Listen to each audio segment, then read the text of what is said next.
Ladies and gentlemen, Kirk Thatcher and Darren Doctorman, the Weirded Beardos. Wonder Woman and the Incredible Hulk will not be seen tonight, so that we may bring you this special presentation. It's the Weirded Beardos yet again, and Hi, folks. we have a guest. And a fellow Beardo. Mm-hmm. Indeed. It's you want to introduce him, Kirk, or do you want Yes. me to? Sure. Ladies and gentlemen, Oh, that Kirk. television. Oh yeah, Captain Kirk. Actually, Captain Kirk, you introduce him. We have here tonight a wonderful performer, comedian. Who is he? We have here today 3 before pictures. That's right. Three recreations of what Neanderthals look like. I don't need these to look at you guys. I don't want to look at you guys. That's that big. Ladies and gentlemen, Robert Moynihan, known better as Bob Moynihan. Correct. Please call me Bob. Were you ever Bob growing up, or were you always No, Bobby? shut up. You No. seem like a Bobby. I mean, Sorry. No. I'm sorry. I didn't mean to tell you to shut up seconds into your own show. I just feel that comfortable with you, Kirk. trust me, you actually You're not the first. That might be a record. No, I've never been anything but a Bobby. Yeah. I've never been anything but a Kirk. Well, this was my name, so. Yeah. Well, I've been Kirky. Actually, I was Kirky growing up, so. I get With that. my good friends, yeah. I feel like Thatcher's a good. Thatch. At college, I was Thatch. Thatch. Oh. I'm still guys I've known in college still call me Thatch. In That fact, wasn't because of your name, though. In college, Thatch is cool. As a 40-year-old, thank you. I think Thatch is that's oh boy, oh boy. come on, but That's it's like being a 47-year-old Bobby. Yeah. Well, it's a prison name, Thatch. Correct. Or the Thatch. Yeah, Oh, Thatch. You buy things from Thatch you can't get in stores. You're right. He finds things. Please, listeners, don't expect anything of value to be said during this conversation. Well, that's not true. It's going to be wonderful and educational for everybody. Yeah. Well, wonderful for us. The reason Bobby's on the show is because I paid his agent a lot of money. $8. No, we. Hey, in this economy, this is the way the business now. $8 is buy you 2 Starbucks. Yeah. We connected on the Muppets Live at the Hollywood Bowl. Correct. We're going to go through your whole thing, but I'm just saying how kind of we know each other. Mm-hmm. So I can say I'm my personal friend, Robert. I was a fan before I met you. You were. Well, that was the thing. You had done stuff with the Muppets on SNL. Yeah. Right? When they guested. The Muppets were downstairs in front of Rockefeller Center one night doing the Christmas tree lighting. Oh, that's right. And I have been a Muppets fan my entire life, and I dropped everything. I ran downstairs in the middle of a writing night. It wasn't the Jason Segel week, because that was later. I forget who the host was, but I just disregarded work and ran downstairs and hung out in the middle with went through the crowd, got to the front, and just stared at the Muppets for 4 hours. Wow. And they finally were like, "Hey, are you the guy from SNL?" And I was like, "Yes! Can I come back there and look around?"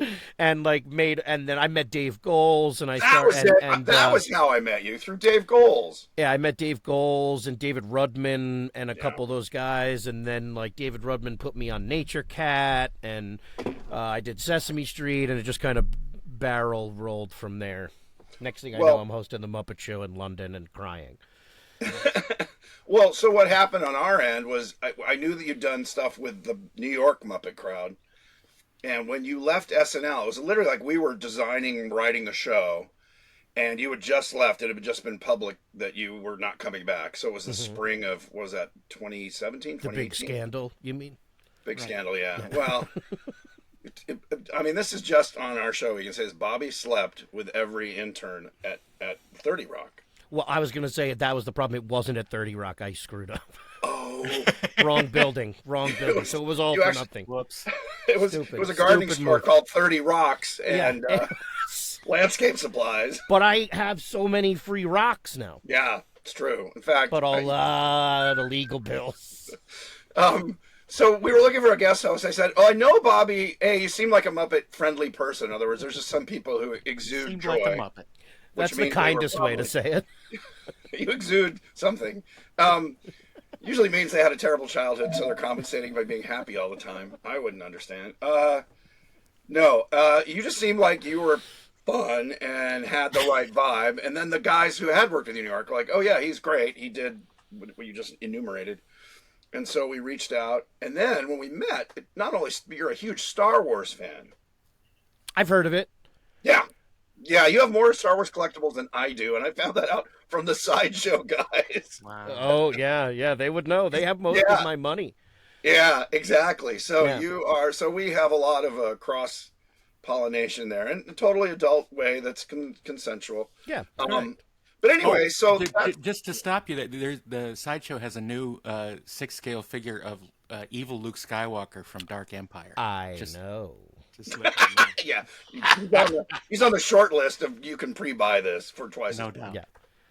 It's definitely. And you've done well. Okay, let's go back. Okay, so were you a class? Let's go back. You grew up on the East Coast.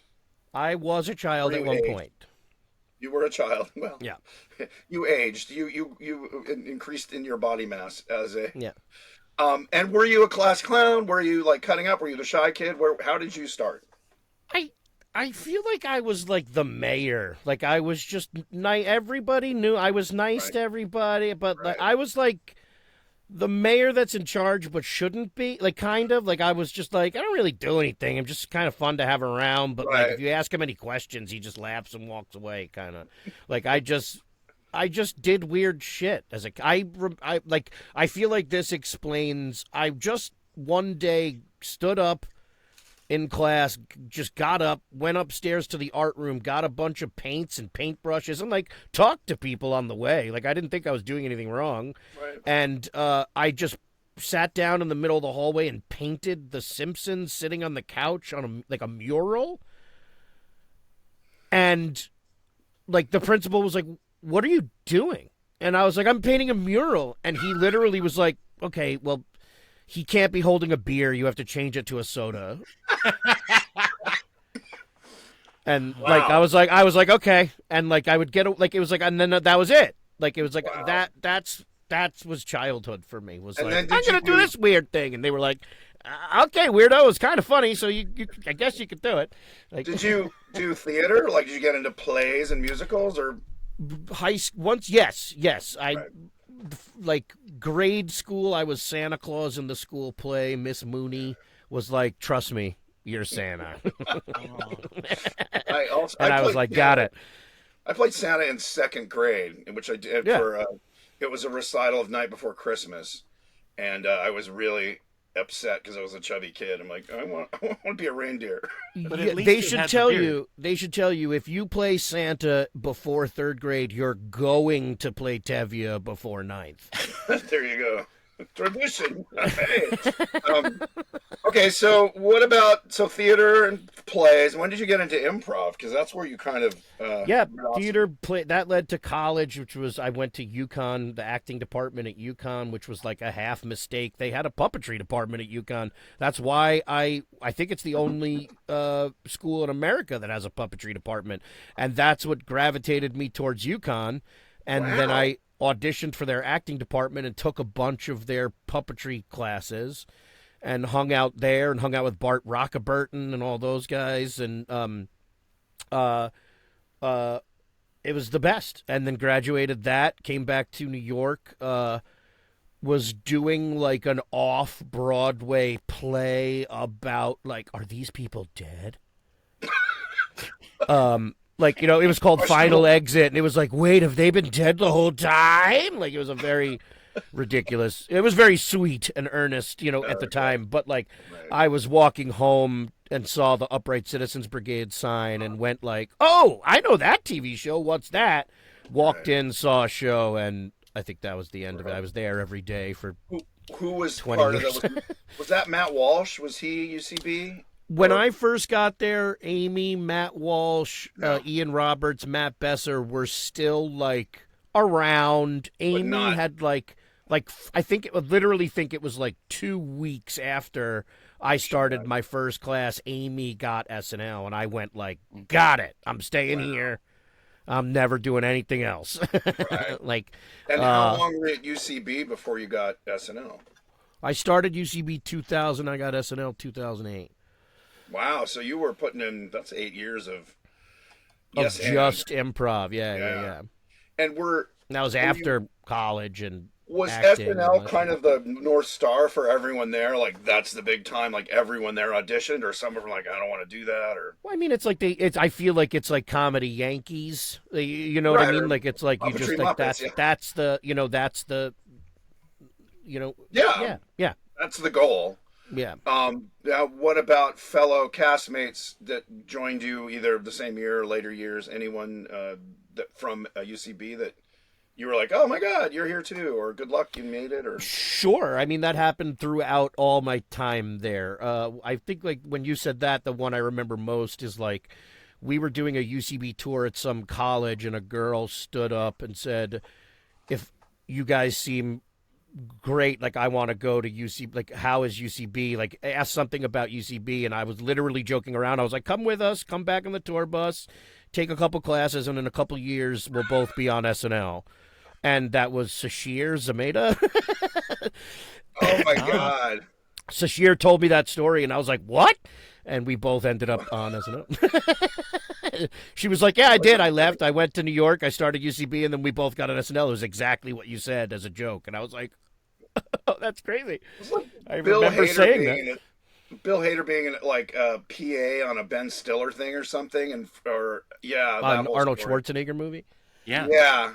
Yeah, he used to. I mean, he's used to be the editor for Iron Chef. I mean, he's got like Hader. Yeah, he was an editor on Iron Chef. I don't know any. I don't look. You are the only SNL cast member I've known since Victoria Jackson. Yeah, I mean, we're pretty much the same person. Yeah, I mean, you're a little left of her, but except for our thoughts and our bodies.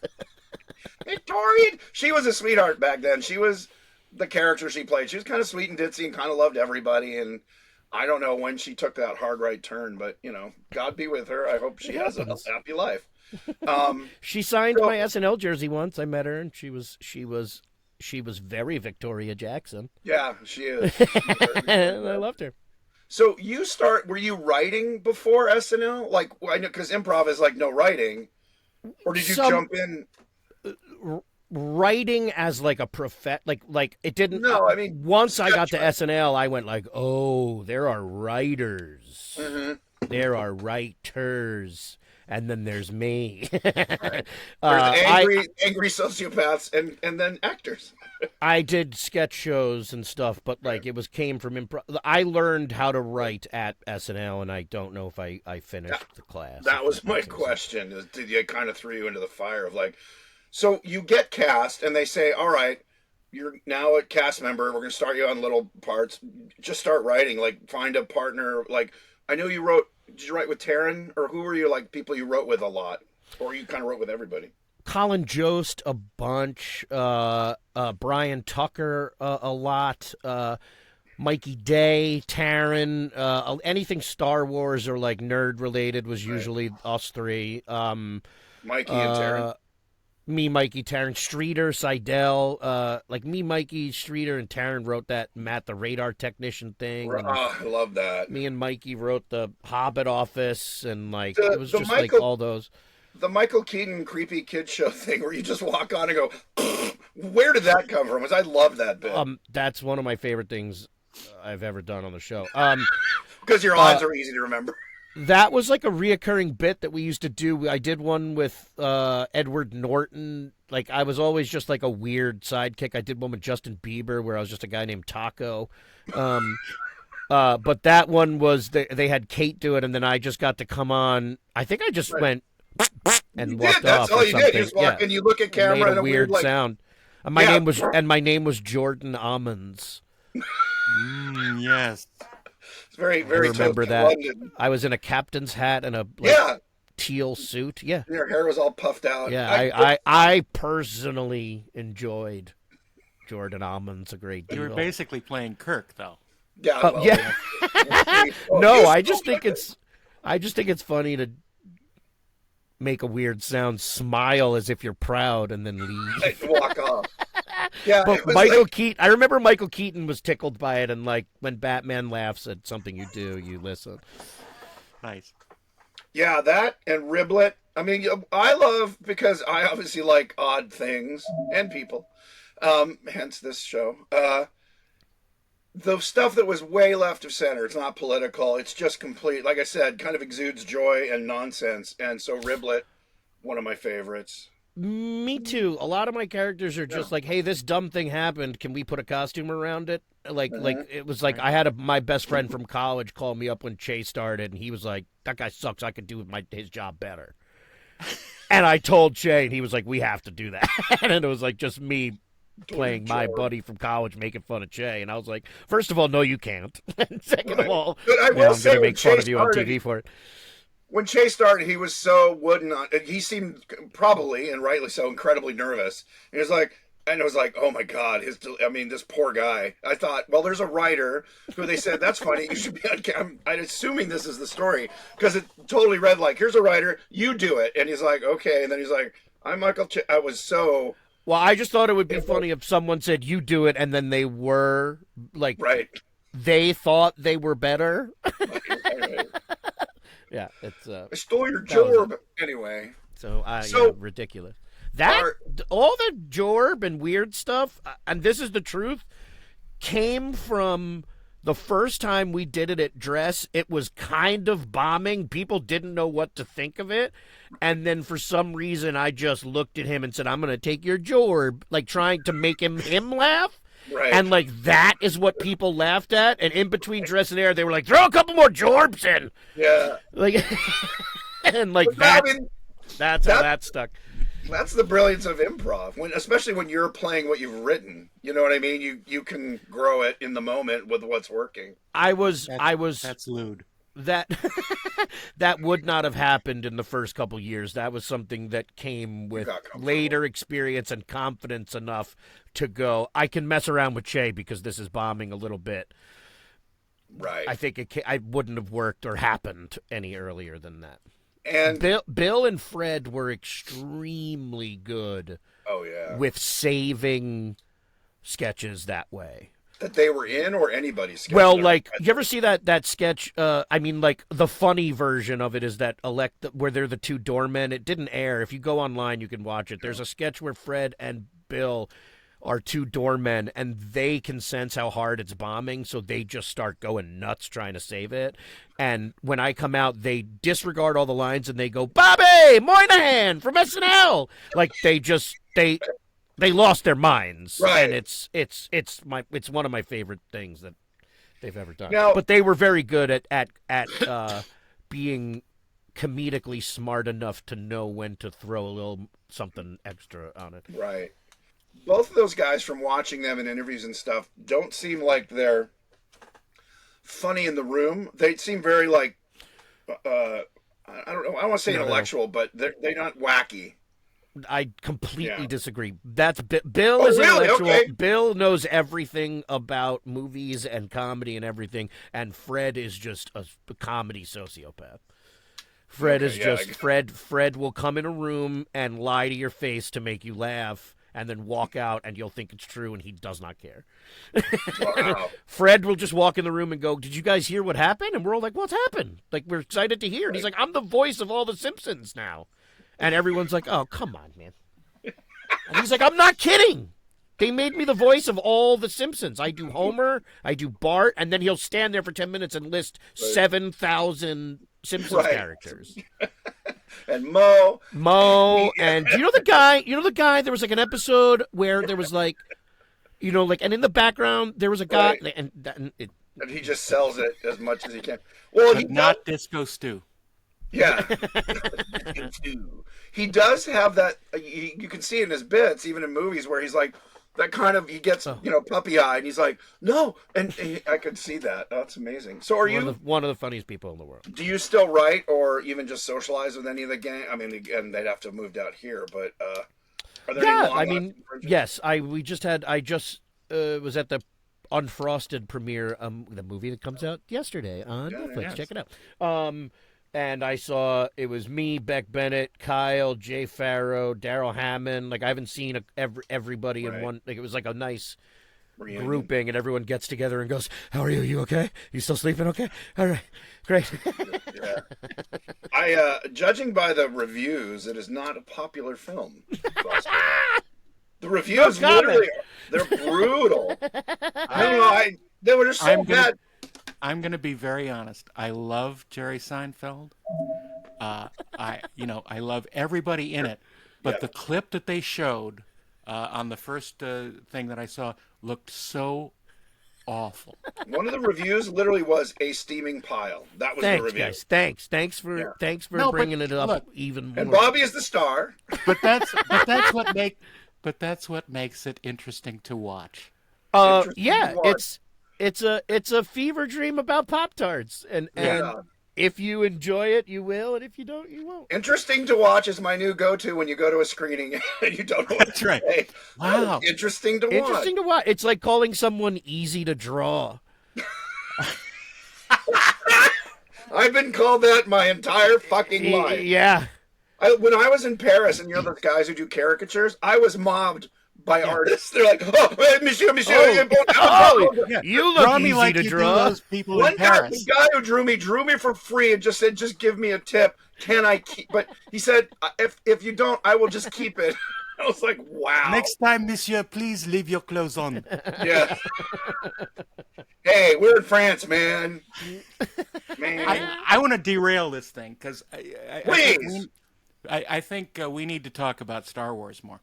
Because Okay. today, when we're recording this, is the fake Star Wars holiday. May the 4th right. be with you. There's nothing fake about Star Wars. There is. It's all. Okay, wait. I have to. Darren is a huge Trek fan. His. I'm wheelhouse. equally. Let me finish. You be quiet. His wheelhouse is Trek, but he likes Star Wars. All right, I gotta go. Thanks, guys. No. No, All right, thanks a lot. Good night. I'm just kidding. I'm just kidding. So he gets I've very been angry. on Star Trek and Star Wars. I feel like Yes, you that's have. not many people have done that, and I hold that close to my heart. I was this close to being in a Star. Well, I actually had a gig, which I couldn't talk about at the time, for being a voice as a character in a Star Wars game. And then they killed it about 2 months ago, and they were going to mocap me and everything. I did a half day of just kind of, I think it was really an audition where I voiced this character over comms for, and then I was like super excited. So then I will have been in both. Don't Which is, talk you know, about bullet it. dodge. Lucasfilm it's will the come EGOT down. of nerds. Star Wars. It is. Star Wars, Star Trek, and Muppets. It's like, okay. Anyway. EGOT of nerds. I'm gonna try and coin a term for that for we go. myself. That's good. Okay, Darren. What's your beef, buddy? No, I don't have a beef. I'm just wondering about Bobby, your earliest recollections of Star Wars. sure. If you liked it when you first saw it, or it grew on you, or just My when you tell me said about that, your relationship with Star Wars.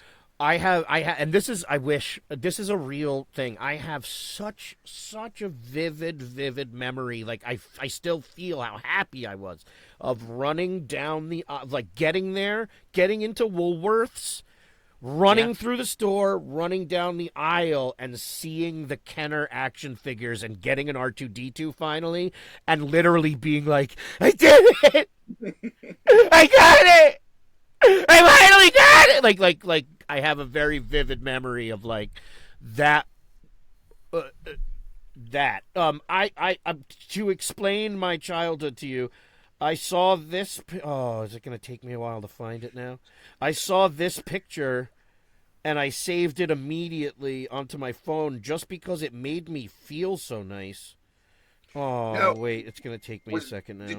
Did you see? It was just an aisle of Kenner Yes. Star Wars toys in the 80s.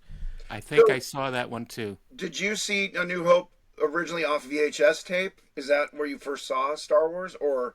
I think I saw it in like a theater? tiny theater at the library. Oh wow! Oh, this was the picture. Oh yeah, Oh, yeah. wonderfulness. Like I saw that picture and viscerally went like, "Oh, that was nice that time." Well, I remember the, because I saw it in the theater, I think about a month after it opened. and I was 10. And but I had seen the commercials on TV for it, and I thought it looked stupid. Here again, my opinions on things are probably really off. But I said, because I had been a huge Star Trek fan and Planet of the Apes fan, so I said, "Oh, they got a monkey driving the ship. What's going on here?" But when I first saw it, my life was ruined forever. Yeah. And it was such a great experience. And I remember that September going back to school and trying to talk to my friends who hadn't seen it. I was trying to explain it to them, explain the experience of seeing. I was drawing pictures of Jawas and sand people, and then there was this thing, and then there was ships flying like that, and it was amazing. And they were just looking at me, "You idiot," They just didn't know. And so, finally later when I met my tribe out here in L.A. Of kids who behaved exactly the same way, I'd finally, met my home. And it was magical. And then you told everybody that Star Trek was better, and they kicked you out. Star Trek There's nothing like nerd hierarchy. Don't you put words in my mouth, mister. Oh, I'll put things in your mouth. Wait. Oh, Easy. That sounded inappropriate. Not Yeah, no, online. that sounded very inappropriate. Well, I'm older than both you two youngins, and I was going to say, I think my first movie in the theater was Return of the Jedi. Oh, wow. You're welcome. Well, that was 82, I think. So 83, 82. Yeah, I was born in 77. Oh, no, it would have been 83, because we were shooting in 82. Yeah, you were shooting in 82. Yeah. Yeah. Wow. 77, 80, 83. Yeah. Every 3 years. Oh, wow, like science. That's so crazy. I just want to point out that you worked on Return of the Jedi, and that is so It is. nuts. It's nuts to me. So, for me, just briefly, because I think we've touched on this in earlier broadcasts and we didn't have interesting guests. I knew it was coming out because of Cinefantastic magazine. I heard that. Your mic is on. I know. I said I hope they don't see that. I read about it in Cinefantastic. They had like 2 pictures, and I think it was an X-Wing, and it said The Star Wars coming from Fox. The guy who did American Graffiti, and it just kind of said there's a lot of interest around it. And then I was at like Kmart or something, and there was a paperback book. I will remember this is one of those weird moments. There it was on the paperback rack, The Star Wars, and it had the Ralph McQuarrie cover, where Darth Vader looked more like an insect. Right, with the red background and Which is my favorite. Vader was And so I picked it up because I'm like, oh, that's a thing. And I read it. And the opening chapter of the cantina scene is like, there were creatures in there with no eyes and a million eyes. And I was like, this is the movie? And how do you count the eyes? Yeah, well, with your light cord. So opening day, my mom, because I was so goomery about it, we'd seen the trailers. Me and 2 buddies, my mom took us to, because I was 15, took us to Grauman's Chinese Theater. Saw the opening screening, and when the Star Destroyer comes over the top and the subwoofers are cranked, everyone lost their shit. Because this is the first, minute of the movie, and then and everyone's like, ah, like screaming. And then, it was just, again, like you're saying, you remember that feeling. And then it was over, and the audience stood up and applauded. And my mom, who'd grown up in L.A. and been to a lot of, she was not in the business, but, had seen a lot of movies. She goes, I've never been to a movie where people stood up and applauded afterward. Yeah. And across the street at the Hamburger Hamlet, George and Marcia were having a hamburger and saying, oh, I wonder who's lined up for that movie. And then, so you saw the movie. I saw it 7 times in the theater because there was no VHS or anything. It's the only movie I've ever paid 7 times to go see, maybe 10. I knew. So at high school, your street cred was could you quote and do Star Wars dialogue. And I could do Greedo, which made, it was an all-boys school, so it wasn't getting me laid, but it did get me a lot of, like, you're the funny, cool guy, because you could do voices, and it was like, and everyone's like, oh my God, that's, Kurt, don't make me do this.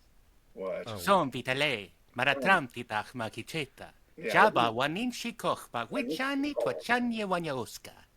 told you he's the brain. I can have do the voice. never He knows the felt dialogue. more inadequate in my life. No, it's my expertise is wide but very thin. I thought I was a fan. I thought I was a fan until 10 seconds ago. So anyway, it came out.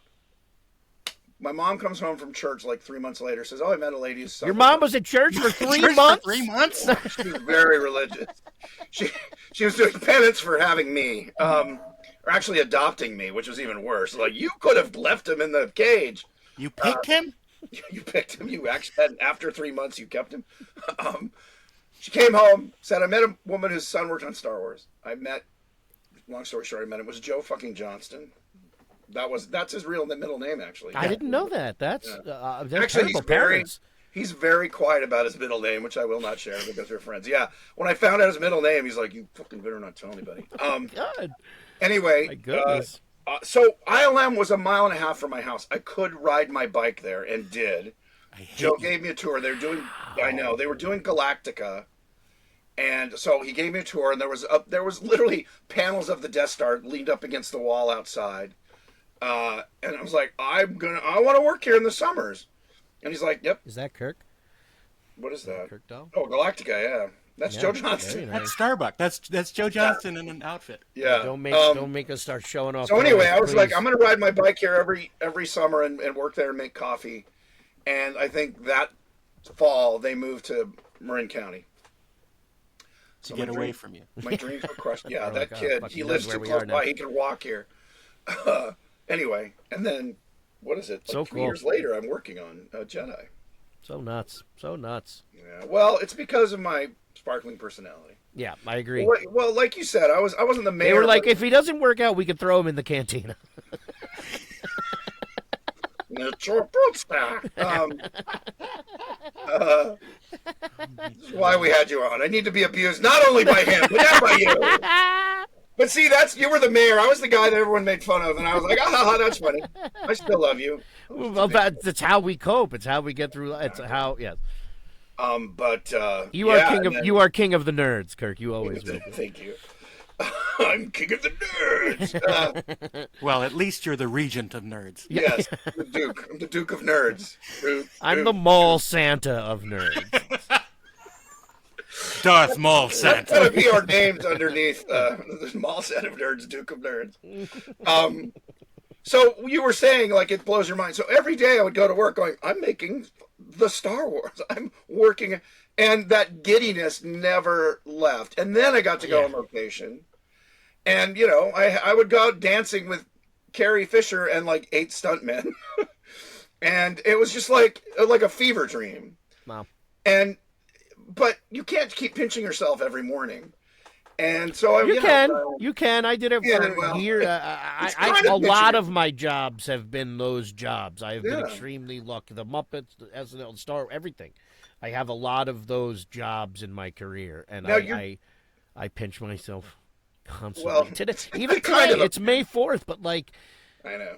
it's a little like I have a couple Star Wars characters under my belt, and I was like, going to say it's a fun I found a book recently, one of those like Star Wars character encyclopedias, and I just started flipping through it, and one of my characters is in it, and I'm like, oh no way, that's my character from the Bad Batch. That's the coolest thing, and the species is Moynihan, Moyn. Oh my gosh. Nice. Of the character, and I went like, what? like my brain, my childhood brain couldn't comprehend it, and it is something that like I take so much pride in it, but I also know it's just a thing in a book. Like it's just a very silly, but like it's the cool. Like it makes you feel part of something, and that is really badass. Cool. Yeah. How did that? So that was my next question. So what you've done after SNL? How did the Star Wars characters? Just your agent called, or they auditioned you, or they said we want you? Honestly, unapologetically, it was the one and I think only time in my career that I wrote a letter, sent it to my agents, and I was like, can you send this to Dave Filoni? Right. He is the showrunner on a show called Star Wars Rebels. Rebels. Yeah. And I just wrote him a letter going like, I just want to say I love what you're doing. Thank you. And I got a message back saying thank you very quickly, saying thank you so much. Like, I'm a fan. If we ever have something, we should try and do something together. I think like a month later, I got an audition for a droid. It was I think it was AP5. I think Steven Stanton did it. He's fantastic Star Wars voice actor. But I was not right for it. It was like an Alan Rickman type droid, Right. and I was not right for it. But like he was kind enough to send me the audition. I sent in an audition, and he sent me an email saying like, "You're not right for this, but like we'll get you in there." And I was like, so thankful that he was just so open, because you audition for something and then you never hear anything again and you hate yourself. So I was like extremely thankful. But you need to audition to hate yourself? And then I auditioned for there was a new show, and I got an audition, and it didn't say Star Wars. It was very secretive, and I read the lines and I was like, this is Star Wars. I know it. Yeah. And the sides said Oscar and Felix. And I was like, okay. And then when the show came out, we were Orca and Flix. It was Star Wars Resistance, and it was me and Jim Rash. Like we got cast as this like odd couple role, kind of like a funny thing, and that's how it started. And I got cast in that, and I'm a little Italian pig, and Yeah, as I should be, and even in the Star Wars universe. And he's not an Ugnaught, right? He's just a new thing. He's a Moynihan. do you remember? Do you remember in Well, no, that was a different character. The first one is remember Cabe, the little bat guy who gets the drink with like the two gloved hands. Yeah, he's one of them. I'm pretending that I don't know his species as a Shadra fan. Oh Jesus. Yeah. I know. Wow, I feel less nerdy all of a sudden. I feel Tell me about it. I could go to a sports bar today and not get beat up. I know. I am not ashamed in saying I know the species of all my Star Wars characters. Wow. I only know the ones I designed that they didn't use, and the fans named the maquettes. They named them, and I turned out one of them was called Apple Slug. And so a buddy of mine, Tom Spina, who you probably know. Of course, I definitely He said, do. that character is canon. They put him in, I think, the same book where Moyne is. They said, apple slugs, and they gave a little bio of what planet they're from and what they do. And I was like, That's damn. why I love it. Yeah. Well, it's now fan built, obviously, at this point in its incarnation. I don't know if the people at the top are necessarily fans. I'm not naming names, but there's a lot of You're trying to start a lot of mess on this very silly podcast. You know what? We bury it. We bury the deep political anger with nonsense, like the court jesters of yore. Anyway. Tina Fey recently said honesty is expensive. That made me laugh. I love okay. You work with so many great. I mean, Colin seems like the nicest guy from the church group. That's so. I mean, like he plays up that persona. Yeah. Well, now he plays up the like I'm just a little white dummy. Right. And like right. he is a very smart. Hilarious, kind, amazing. But the guy. kindness. His parents too. His whole family is fantastic. Casey, Seth Meyers seems like a sweetheart. Like I watch him every night. Yeah, he a comedy father. Seth Meyers. Yeah. I feel like I respect him and everything he says and does, and he's the best. And also, there's just kind. So I mean. kind. Tina, all the head writers, which is funny because you hear about what a Shark Tank it is for comedy, which makes sense. It's Occam's razor of humor. It's like if it ain't funny here, it ain't gonna be fun. It's very. Somebody says like a pack of hyenas writing jokes. It's like it's just. Or that's again, I know nothing that's about all it. of comedy. I feel like. Right. And having been in writers' rooms, writers are not the kindest, friendliest people. A lot of them are misanthropes. But it seems like the head writers, at least from the last 15, 20 years, have been actually kind, supportive people. And maybe you have to be because you're the head writer and you've got to keep hyenas from eating each other. I don't know. I think I am a fan and an actor before I am a writer. No. And I was lucky enough to be asked to come to a writer's room session for a Lego Star Wars special that came out a couple years ago. Nice. So I got to fly down to Lucasfilm and be part of this writer's room.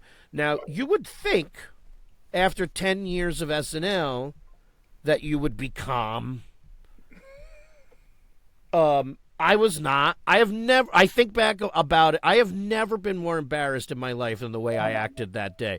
I sat in a room full of real writers who were like, did someone give this man crack? Like, I was like, I got a million ideas. I am still embarrassed about the way that I acted that day. Having been in a few writers' rooms, the Muppets and Dinosaurs, and a Punch-Up Guy and a couple Muppet things, and then writing Muppet movies. Actual sitcom TV writers, I will say, and I'm friends with, are kind of misanthropic. They're not goofy, funny in the room, most of them. I was very much like you. I was like, running around and doing voices, and they're just kind of staring at you like you're an idiot. But that's a good idea. I remember the reason I started writing, well, I took Groundlings back in the 80s, and their whole thing is like, it's improv to build you as a writer. And then they were the other place that matriculates into SNL. And so I did the first 3 levels. I didn't want to do it. I didn't want to make it a career, but of being improv, but I did want to help my writing. So I I just jump into characters and start acting, freewheeling like that. That's what I did for Muppet, not Wizard of Oz. They all blend together. Treasure Island. All that nonsense comes out from me being like, being Billy Bones and Tim Curry's character before they were cast. And so working in a writer's room started with Michael Jacobs, who I was just an idea guy. Jim Henson, I was a designer and idea guy, which to Jim's credit, I think is the last person who ever hired people to be idea guys. And you had to draw. So you had to go, here's my idea, and you draw it, and then you'd spitball with them. So we started on Dinosaurs. Jeez. And so we went to meet Michael Jacobs and Bob Young, who were the showrunners. I was pitching the characters, not just here's the drawing, but like we were talking about this and this. And Michael, who's a lovely guy, but more of the very smart, incredibly smart guy, mind like a steel trap. His big thing is music, bands and musics from like 1940 up into the 80s. Like, you can name a song. He's like, I can tell you it was written by. Anyway, he's like, you should be a writer on the show. You've got a lot of good ideas. Just weird nonsense stuff because it's Dinosaurs. It wasn't like, Dad comes home and like complains about his boss, although it was that. And so he's the one who said, you should be a writer. And so that's how I got started. And then I got to work with Jerry Jewell, who was the Muppet. He was the first guy Jim Henson hired, I think, either first or second with Frank Oz. So he and Frank and Jim built the Muppets. Wow. And Jerry, he talked like Orson Bean. Hey there, how's it going? It's good. He had just what's crazy is Jerry Jewell literally means Jerry Christmas. Jewel is Christmas in Dutch. So he's Jerry Christmas. Who knew? Yeah. And he was like Santa, and that just like, very mellow, like, that's great, that's a fun idea. And he had wrangled the whole Muppet writer's room on the original Muppet Show after, what's his name left? Jack Burns left the first season. Jerry inherited it. But he, so between Michael Jacobs and Jerry, they really were supportive of, like, how to turn that manic energy. Like, it's hard for me to write sitting down. I just pace, and I'm like, either being a character, jumping to characters. But man, it extended my career for 30 years because nobody needs puppet designers anymore. I'll tell you that much.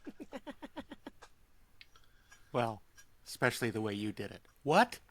In the nude. I have to be naked to let the energy flow. Jim was okay with it. Do you have any of the old Muppet? Like, did you ever get to keep any? I have sketches I did when I was freelance. So Jim started me as a freelancer working from home before I moved to New York. And I think there's a box somewhere of stuff. I know the Henson Archives took, like, all the dinosaur stuff. They have that. I might have the first set of sketches, which are literally like, Jim was super casual. I look at these guys out of Art Center who are like character design, and they're like matted, perfect, beautiful renderings. And I was like, a ballpoint pen and like a marker and just super loose. But Jim, again, all he cared about was the idea. I mean, if you look at his Muppet drawings, like Big Bird is just sketched on a yellow pad. Yeah. And so he was very conceptual. I mean, you just get so spoiled working with him in that he was on that level. Well, I understand that in the sense of leaving SNL and going to other jobs, Right. and feeling a little bit like, this is very different than where I was at. Like, you realize the level you were. Right. Lord Michaels is Santa Claus. who he is for a reason. It's crazy. Well, it's that supportive, and what we were talking about, supportive head writers. It's that nurturing kind of collaboration that isn't I'm the boss, you work for me. It's like we're working together. And yeah, after Muppets, and especially when Disney bought them and the corporate culture is, you couldn't be more diametrically opposed. And, I worked in Hollywood without ever really working in Hollywood until probably like 2008 or something, when kind of done doing Muppet movies and out there just trying to get a job. And suddenly no one gives a shit. It's like, yeah, you're nice and funny, don't give a fuck. What's your pilot? What's your, writing like? And I am good at pitching because of the, again, SNL or the Groundlings training is like, we have a show with a dog. Okay, well, it's a cat. Just go with it. But that Hollywood, I don't know if you've experienced that. Because Darren, you kind of worked in Hollywood. All your jobs have been very Hollywood, not with Jim Cameron kind of things where it's not the nurturing environment. It's like, this sucks. I've been very fortunate, and maybe it comes from our energy. Just being that's what's attracted to it, or vice versa. But I'm fortunate. I said I never actually worked in Hollywood, where they're Well, there's a reason. Yeah, there's a reason. Yeah, I won't do that. I'll do anything for a job, but I won't do that. We all could be in Meatloaf's family, I think. There we go. Looking at you right now with your beard the way it is, I think we should reboot Blackbeard's Ghost. I'm down. You would be perfect. Down. Everyone said my dream is to play the Dream Finder someday. Oh yeah, yes. Or Figment. Yes, there you go. Well, you're wearing the right color. Yeah. Well, or the child catcher. Yeah. He was creepy. That's Kirk. That's Kirk all the way. That's right. Well, you know what? The allegations have never stuck. They've never held up in a court of law. So I think. How do you have a Muppets podcast? This is nothing. This is me on good behavior. I know. Yeah, I know you know. I've had lunch with you. I had drinks and a hang with Jonah Ray from Mystery Science Theater, and oh my God, he's an amazing impressionist, and he was on Walking Dead for years. And Rich Little. No, Russ Marquand. I don't know if you've ever met. Oh, sure. He's amazing. And so we were hanging out, and they were just like, their jaws were on the floor. Like, you can't, how are you, I'm like, what am I saying? It's just three guys having a beer and talking shit about whatever. And their level of how appalled they were, was shocking to me. I'm like, I don't think I'm the fun uncle. I'm the Santa Claus. What? Read the room, Kirk. It's 2024. I know, but that doesn't make a difference. It's okay to like girls in bikinis. To some of us, it does. It's okay to like girls in bikinis. It's okay. I will never, ever give up. Bobby's trying to get away. It's also okay to keep it to yourself. I gotta go. No, yeah, right. Bobby likes bikini girls. Bobby likes all the bikini girls. And then you wonder why, Kirk. You wonder why. Why is that wrong? It's just being healthy, straight, cis, hetero male. Yeah. And there's no shame in that. Because that's who people need to hear from right now. That's right. Oh, I'm not on a soapbox. I'm just standing up. I'm sick of being the bad guy because I like girls. I'm sorry. Bobby, in bikinis only, though. Yeah, maybe that's the problem. Yeah, you're right. I see it now. Now I hear it out loud. Anyway. Bobby, did you ever get into doing impressions? Because when I hear you, I hear a Richard Dreyfuss impression. Thank you. No, that's a good thing. Yeah, I will try that and think about it. Well, no, I will think about it a lot and never try it. I despise doing impressions. Uh, I love like Jay Farrow Yeah. even like Cecily and Taran Killam. They're just these people who like can mimic or like see something about somebody Right. And just get that just hook. take that little tiny Right. thing and make that into something. Like Well, all haters. my successful impressions are just vaguely angry Italians. It's like Snooki, Guy Fieri, Chris Christie. Like, like it's like whenever I get to do like that, I'm okay. But like all of my impressions are 90% costume. I think vaguely angry Italians is a good name for your biography. It's my last improv team. Vaguely angry Italians. Ladies and gentlemen, please welcome to the stage vaguely angry Italians. VAI, All ladies we and need to gentlemen. get started is a look through your fucking wallet. And see, there's your Tony Soprano. There Done. you go. Yeah, Come yeah, on. you can go. Good. Just hold your Breathe, breath. just breathe heavier. Yeah. Yeah, exactly. Beep, bada-bop, bada-boop. Cabela. Joe Pesci. I like Joe Pesci. What are you doing now, Mr. Moynihan? All sorts of stuff. Stuff is great. Stuff is great.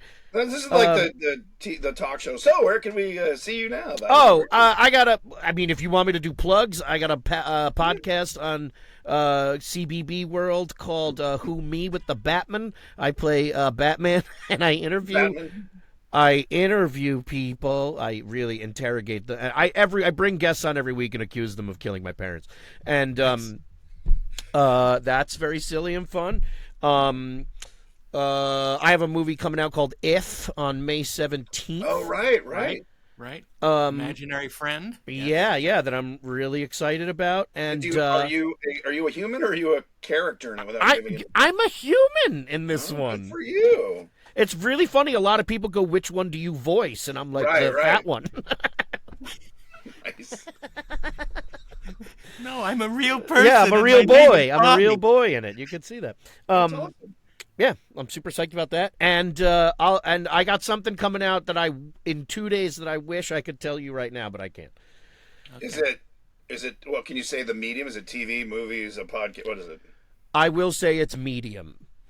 Not a large. Interesting. Let's Nope. do for you. It is a medium. Well, we look forward to that coloring Oh, book. it's a Thank video you. game. I got it. Video game. Yeah. It's a VR video game, and you're partially nude. It's something I would have loved to talk to you guys about today. Okay, you know what? You know what? Time is a construct, Bobby. It's Monday morning. So where will we find the information about that now that it's not today, it's the On the future. computers. So it'll be Okay, announced on your social media? Yeah, social media and stuff. Yeah, you'll hear me talk about it. All right. Nice. Now, can I say, is it your creation or something you're a part of, or? I will say nothing more. Okay. Oh, you're a bastard. All I told you to come on and spill your guts, and we're just getting Cut him niblets, loose, nuggets. fella.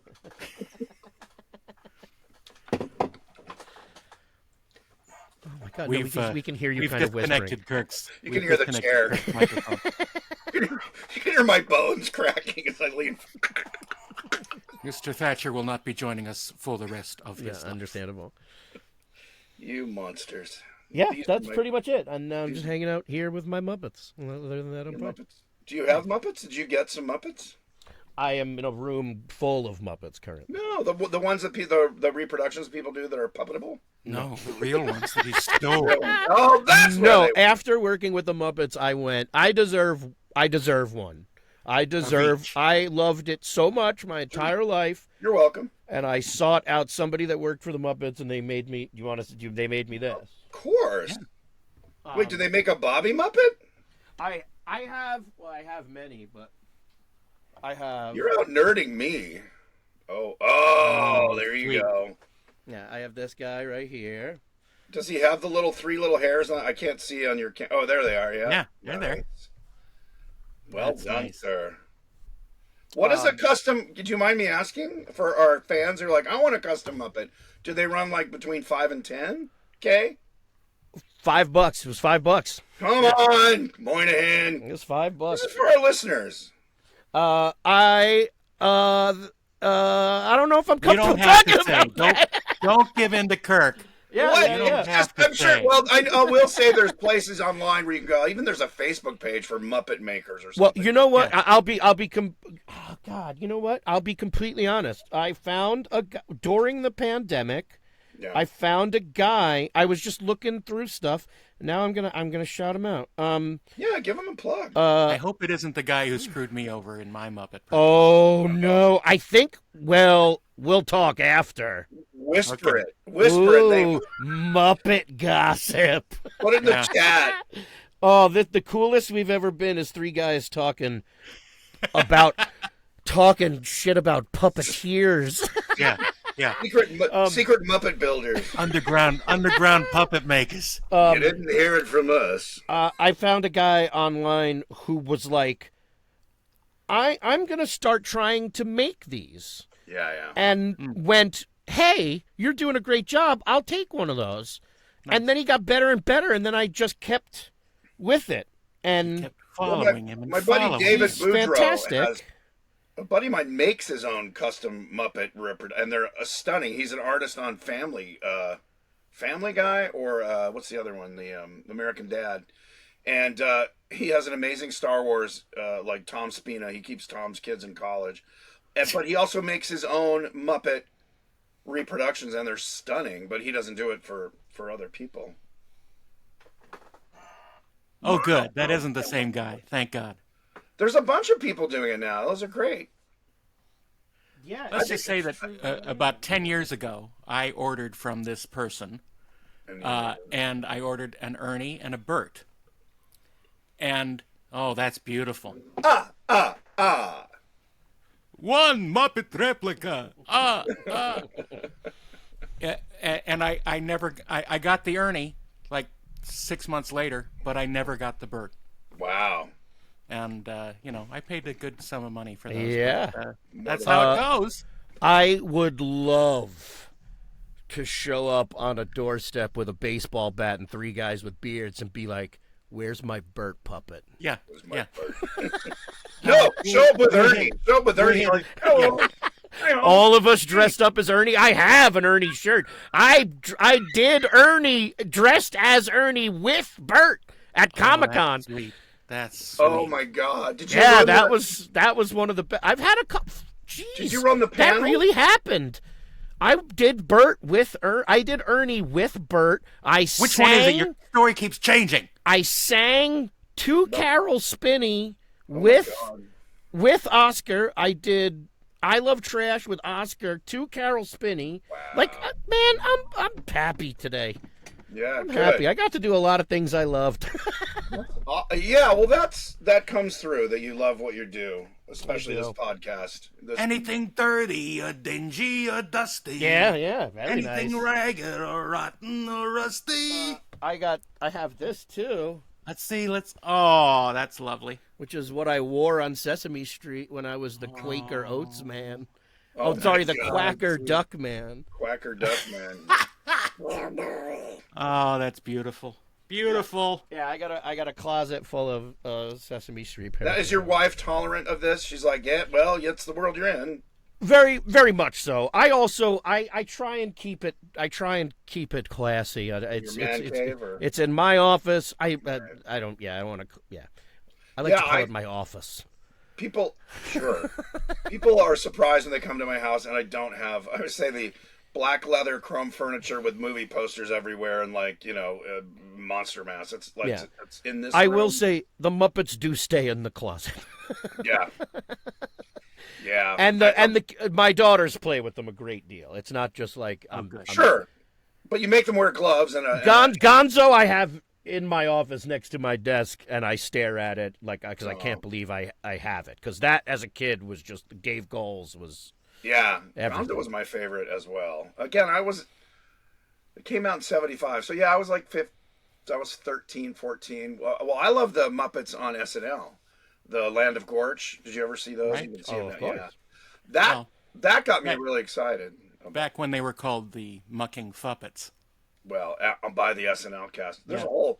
There's a couple books that have chapters written about why that didn't work, and I get it.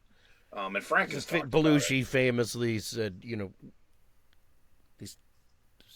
these things are getting more screen time than us. Like, Yeah. they have hands up their ass.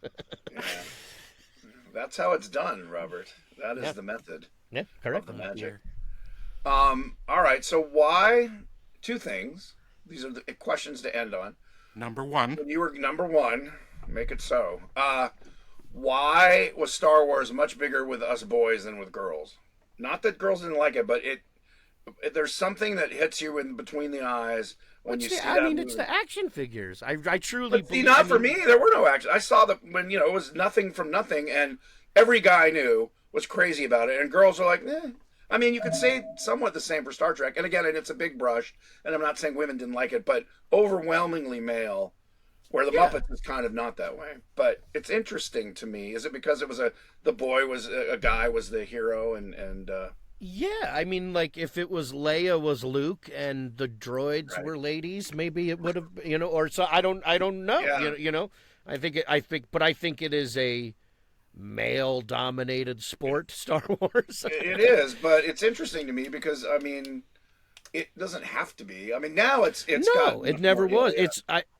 Star No, Wars at its best is inclusion, Absolutely. and at its worst, Right. It's very fascism. very critical of everything that Yeah. happens. Interesting. And then In my my other opinion. question is, You know what Muppet- has been sticking with me what a lot Muppet- recent? Oh, sorry. What were you going to say?